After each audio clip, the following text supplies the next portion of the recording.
I turned back Saturday. I think I was coming this direction. Good morning, people. So we're heading a little bit north today, see what we see. We will see what we will see, God willing.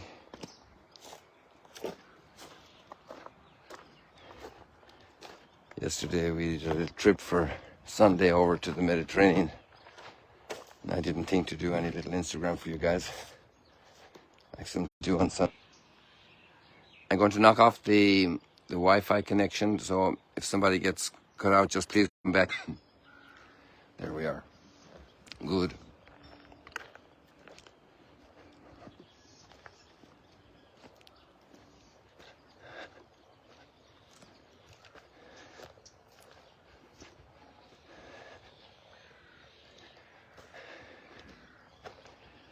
So I still put Happy Easter on the message on the WhatsApp list because we had the first 8 days of Easter, just so you understand how this works also for the readings and so on. We had the first 8 days of Easter, which are all considered one single day. You might say that's a bit crazy, but there's all a lot of reasoning behind it. The 8th day. And then we are starting now a whole season of Easter, which really started with the first 8 days, the octave of Easter. Octagonal 8, octave, the 8 days of Easter. And now we're continuing until Pentecost, and all this time is called the Easter season. And there'll always be an Allelujah. And when people hear of Allelujah, they think about joy. And they think about charismatic people as well. Sometimes they're oftentimes praying with the word Allelujah, praise the Lord, filled with the Spirit. And we will find already in both readings today quite a strong reference to the Holy Spirit. We will also see the whole social pressure issue where there's persecution for those who give witness. And there's fear to appear in public by some people regarding anything to do with Jesus. This already happened in his lifetime. We'll also see the strength to give witness in public and to stand strongly. And this is the whole theme then also of religious freedom and liberty. And religious freedom isn't just that authorities allow people to be people of faith according to their own conscience, but it's also interior strength to be free to give witness no matter what pressures are on, no matter what opposition is given, that you have the freedom to be that person of faith no matter what people are thinking. To be free to believe, to have the freedom, to know the freedom, to live the freedom.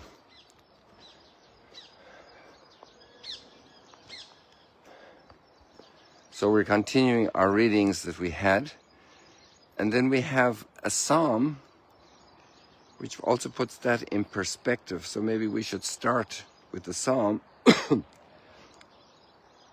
Blessed are all who take refuge in the Lord is the response verse. But this Psalm number 2 is amazing. Why do nations rage and the peoples utter folly? The kings of the earth rise up,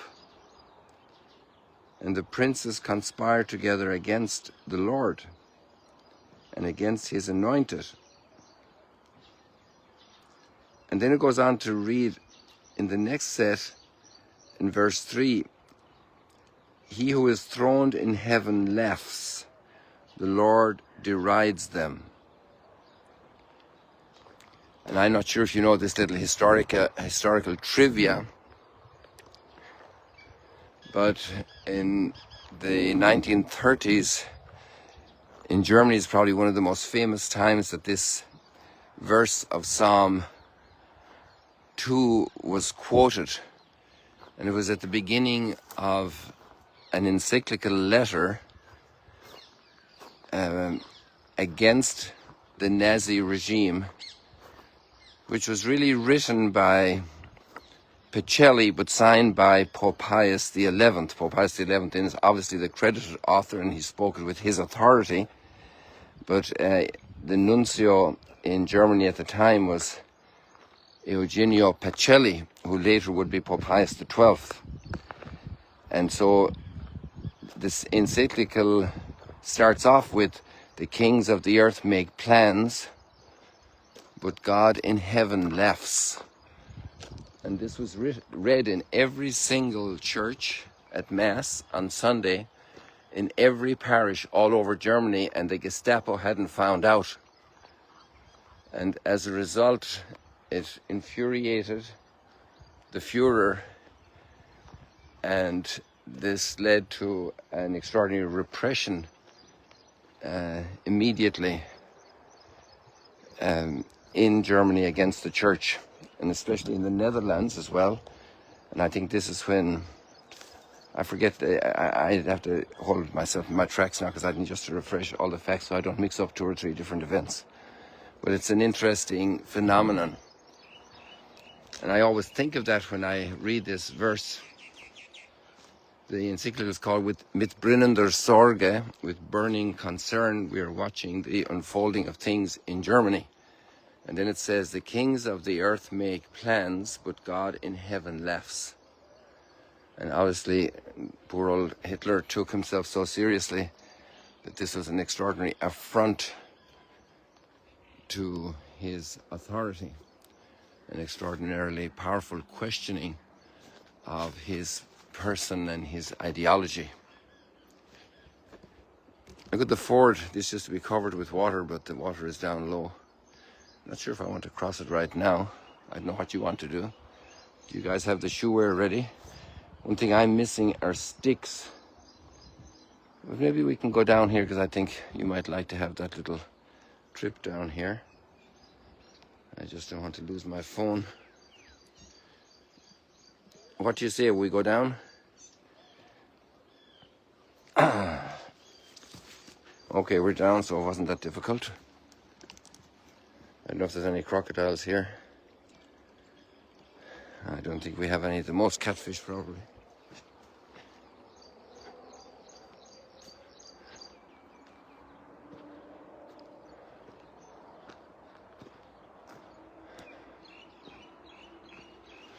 Oh, I know something we didn't do for a long time. I should come out here to show you.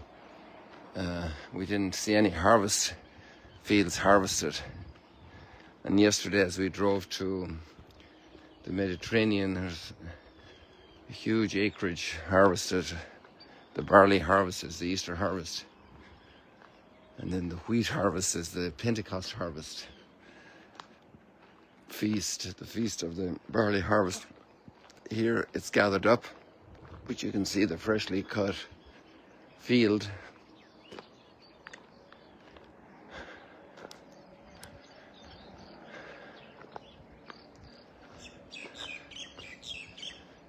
And that line that that God in heaven laughs over the plans of kings on the earth. The kings on the earth could also be the king of the kitchen, the king of the classroom, the king of the football team, the king of the workplace, the one who wields power, who wields authority, who comes across as completely in charge.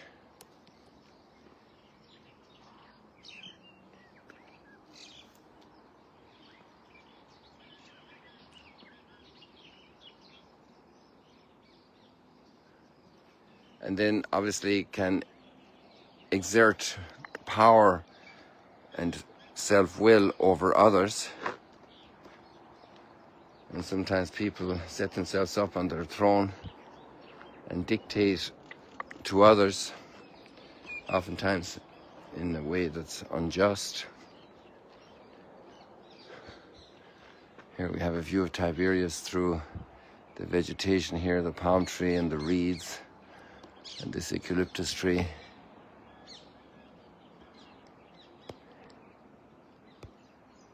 It's a different angle on a different frame. And so the frame for this whole time is the frame of Pentecost, the power of God, God's Spirit.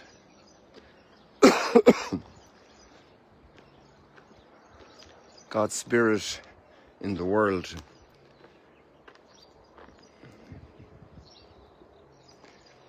After their release from questioning custody by the Sanhedrin, Peter and John go back to their own people and report to the whole incident. We read about it, I think, on Saturday, did we? And when they heard it, they raised their voices to God with one accord. Sovereign Lord, maker of heaven and earth and the sea and all that is in them, you said by the Holy Spirit through the mouth of your prophet, of your father David, your servant, of our father David, your servant, why did the Gentiles rage and the peoples entertain folly? The kings of the earth took their stand and the princes gathered together against the Lord and his anointed.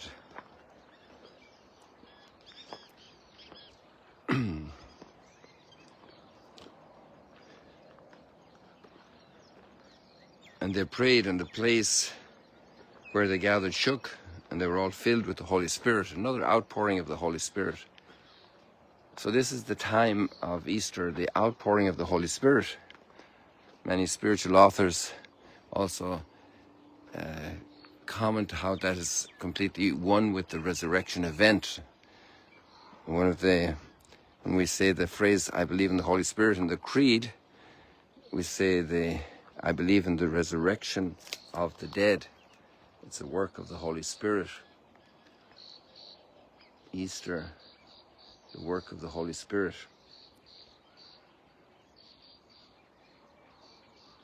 So they were all filled with the Holy Spirit and continued to speak the word of God with boldness. You see, the freedom to be courageous, to know the freedom to speak of the resurrection, of the power of God. You know, we see resurrection all the time in nature.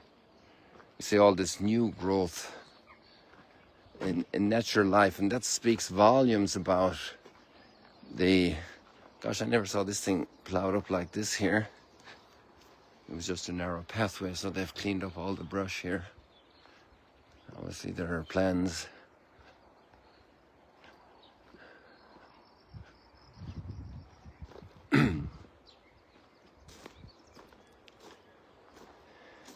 And then we have Nicodemus. In a way, he was bold to come at night time. Nobody saw him because he was taking a risk. If he was caught, he would be reported to the authorities because he himself was in the top level of authority and it wasn't kosher to show up with Jesus. So he had the nerve to do that.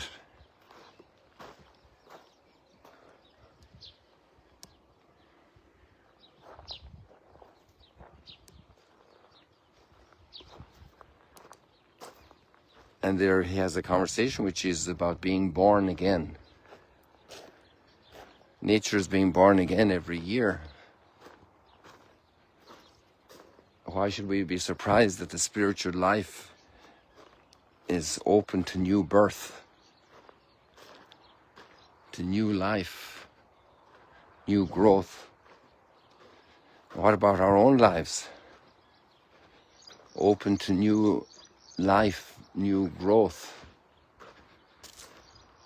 And this is a beautiful thing about that is, in a certain sense, we can't predict where it will happen.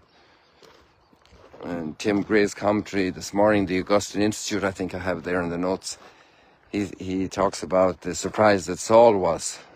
But all through the history of the church, it's like surprises. You know, you can never tell who's going to open their hearts and become a saint and leave a path that's very worldly. Well, they put out a lot of sand here. I haven't been up here this far for a while. Although I was, because we came a month ago, we came here on a hike Probably didn't notice enough. We came down here the one time I did a long Instagram Sunday afternoon hike. Maybe about a month ago, was it? Good. So I think that's enough for today. We can be taken by surprise this whole Easter time. We can be filled with joy. We can live at the level of the Spirit with our feet on the ground, but living with an invitation to open up our lives to the spiritual dimension, to the freedom to truly live our faith. Not to be afraid even of the kings of the earth who are against it, the powers that be, anywhere in the world. That's a big statement, people. God bless you. See you later, alligators. There we have Mount Arbel lining up the background. God bless you. See you later, alligators.